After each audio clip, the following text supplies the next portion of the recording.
হয়েছে? কাজ শেষ হয়েছে কিনা সেটা বলো।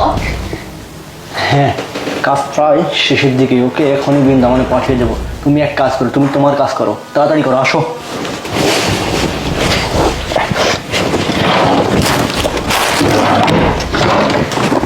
কাজ শেষ হয়ে গেল, তাড়াতাড়ি খোঁজো। হ্যাঁ,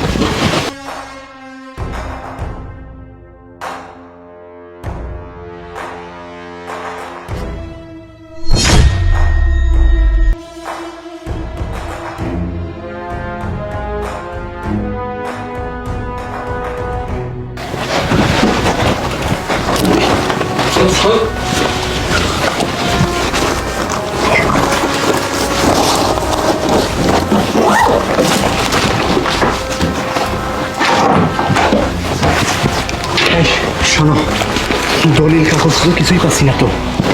সেটাই তো বুঝতে পারতেছি না, রাখছে কোথায় সেটা তো খুঁজে পাচ্ছি না। টাকা শুধু পেলাম। ও তো মারা গিয়েছে, এখন দলিল দিয়ে আমরা কি করবো বুঝো নাই? হ্যাঁ আচ্ছা শোনো, বেশি চাপ নেওয়ার দরকার নেই। চলো এখান থেকে বের হয়ে যায়, কখন আবার কেউ আসলে সমস্যার মধ্যে পড়তে পারি। যা পেয়েছি তাই অনেক। চল চল। আরে দাঁড়া, দলিল এখন আবার কি আসলো? ব্যাগটা রাখো, চলো। শোনো, তুমি এরকম ভাব করবে, মনে করবে আমরা কিছুই জানি না, বুঝছো?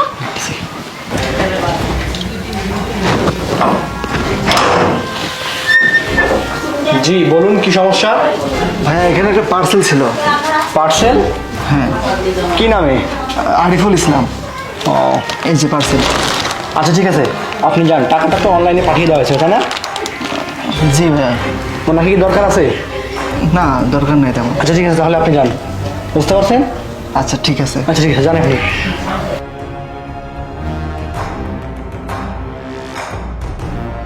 যাই হোক, লোক তো বুঝতে পারিনি। চলো। চেনাক্কা। শোনো নয়, এখানে আর 1 মিনিট দেরি করা যাবে না। চলো বাইরে গিয়ে দেখি কি অবস্থা। কাজ করলে কি হয়, লাস্টটা সেফটি ট্যাঙ্কের মধ্যে ভরে দিই। না না, এইসব ঝামেলা করা যাবে না, তখন যদি কেউ দেখে ফেলে সমস্যা পড়বো। চলো আগে গিয়ে দেখি বাইরে কি অবস্থা, বের হওয়া যাবে কিনা। চলো।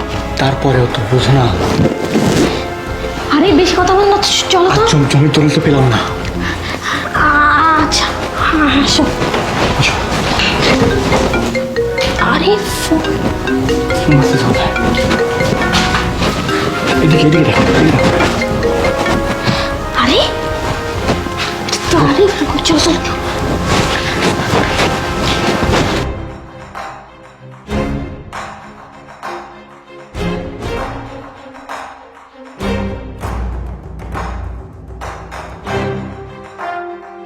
কি ব্যাপার, এমনটা তো কোনোদিন হয় নাই।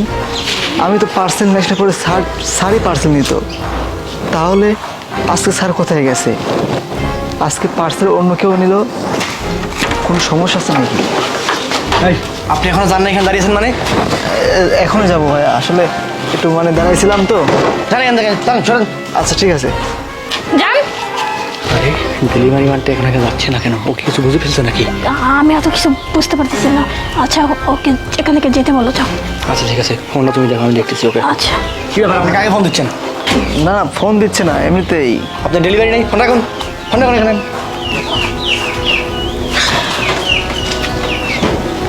কি ব্যাপার, তার মানে ও তো মরে নাই? তাই তো দেখতেছি, ও তো সব কিছু ভিডিও করে নিয়েছে। এখন এই ওকে কিন্তু বাঁচিয়ে রাখা যাবে না, ওকে যেভাবে মেরে ফেলতে হবে। চলো চল। তাড়াতাড়ি চলো।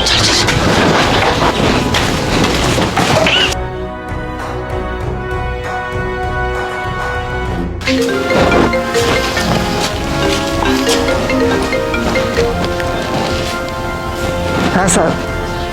জি স্যার। আচ্ছা ঠিক আছে, আমি রুখতেছি। আচ্ছা।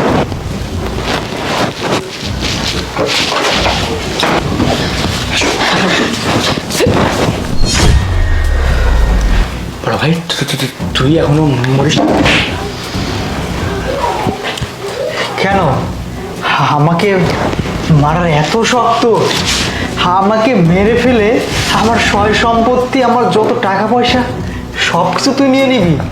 আরে তুই আমার ছোট ভাই, মায়ের পেটের ভাই। তুই আমাকে যদি বলতি ভাই আমার এগুলো লাগবে, আমি তোকে সব কিছু দিয়ে দিতাম। কিন্তু তুই আমার সাথে বেইমানি করছিস, তুই আমার সাথে প্রতারক। তুই আমাকে মেরে ফেলার জন্য কি না করছিস?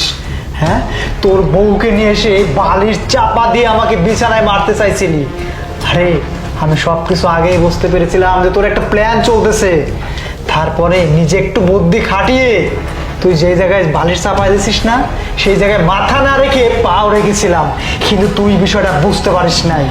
আরে শোন, এই বাসায় তুই এতক্ষণ কি কি করছিস না, এই দেখ সব কিছু আমি ফোনে রেকর্ড করে রাখছি, ভিডিও কলে দেখ। দেখছিস, আমার তো ভাবতেই পারতেছি না যে তুই আমার মায়ের পেটের ভাই। মায়ের পেটের ভাই হয়ে কিভাবে পারে তার আপন ভাইকে গলা টিপে মেরে ফেলতে? না, আমি ভাই, তোর এত লোভ! আমি আমি আমি বলতেছি, তুই একটা কথাও বলবি না। আমি মানুষ চিনতে ভুল করছিলাম। বাবা মারা গেছে সে আচ্ছাড়া 20 বছর আগে। বাবার অভাব কি জিনিস তোকে আমি কোনোদিন বুঝতে দেই নাই। বড় ভাই, তোকে তিল তিল করে গড়ে তুলছি, তোর পিছনে লাখ লাখ টাকা খরচ করছি, পড়াশোনা শিখিয়েছি, মানুষের মতো মানুষ করেছি, একটা মেয়েকে দেখে বিয়ে দিছি। আর তুই তুই আজকে এইটা করলি, আমারই পিঠ পিছে এইভাবে চুরি মারলি। আরে বোন, আরে তোমাকে তো আমি কখনো আমার ছোট ভাইয়ের বউ হিসেবে ভাবি নাই, তোমাকে নিজের বোনের মতো দেখছি, তোমার জন্য অনেক করছি। আর তোমরা তোমরা এটা করলে আমার সাথে। ওকে ঠিক আছে, ফাইন, তোমাদের জমি লাগবে না, তোমাদের দলিল লাগবে, তোমাদের আমার টাকা পয়সা লাগবে। ওকে ঠিক আছে, আজকে থেকে এই রাজপ্রাসাদ যত সয় সম্পত্তি আছে সব কিছু তোমাদের দিয়ে গেলাম। আর নয়ন, ওই যে ড্রয়ার দেখতে পাচ্ছিস না, ওখানে দলিল আছে জমির, সব কিছু আজ থেকে তোর, আমার আর কিছু নাই। ভালো থাকিস। বড় ভাই, আর এই ভাইয়ের অভাবটা একদিন বুঝতে পারবি। তুমি আমাদের সাথে থাকো বড় ভাই। শোন না। বড় ভাই, তুই আমাদের সাথে থাকো বড় ভাই। বড় ভাই, যেও না আমাদেরকে ছেড়ে।